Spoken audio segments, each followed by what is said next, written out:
In 1948, India was just a one-year-old nation. The wounds of partition were still raw, and millions were courageously rebuilding their lives from the ground up. Families were searching for loved ones, and communities were trying to begin again.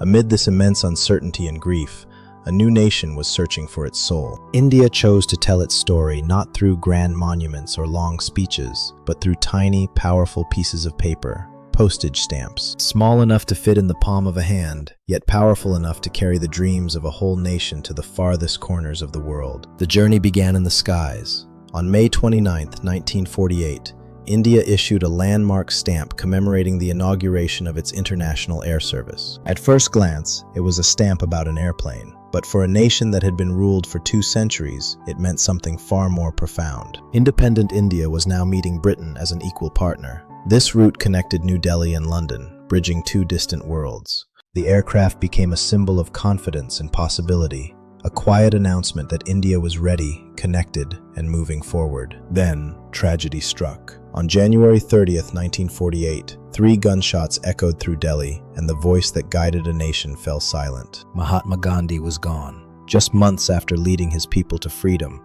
an entire nation was plunged into deep mourning. On the first anniversary of independence, India issued a memorial series in his honor. The first was the humble 1.5 Anna stamp, simple and unassuming, much like the man himself. Every letter that carried this stamp became a small, moving tribute to his legacy. There was no royal crown or symbol of power here, just a portrait reflecting the human values and simplicity he lived by. The second stamp carried a value of 3.5 Annas, a denomination that echoed India's very first national flag stamp from 1947. This became the stamp most Indians knew. It passed through the hands of millions, teachers, farmers, and students alike. It represented Gandhi's greatest achievement, that freedom wasn't just for a few, but a gift for every single citizen. Originally planned before his death, the series changed meaning after the assassination.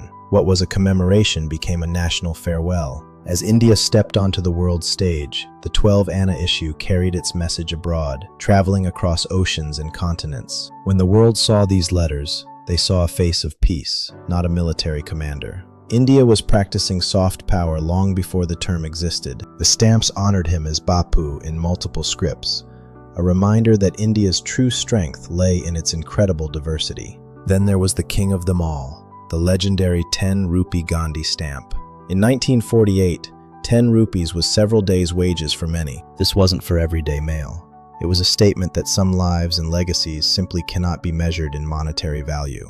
Even rarer is the version overprinted with the word service, created for official use. Today, it's one of the most sought-after treasures in philately. It's worth a fortune today, not just because of its rarity, but because of the immense weight of history it carries. 5 stamps, 5 symbols. Together, they tell the story of a nation finding its voice and honoring its greatest leader on the world stage. In 1948, they were much more than paper and ink. They carried the grief, hope, and faith of a young democracy into the future. These miniature works of art told the world that a new India had arrived, not with conquest or power, but with deep purpose.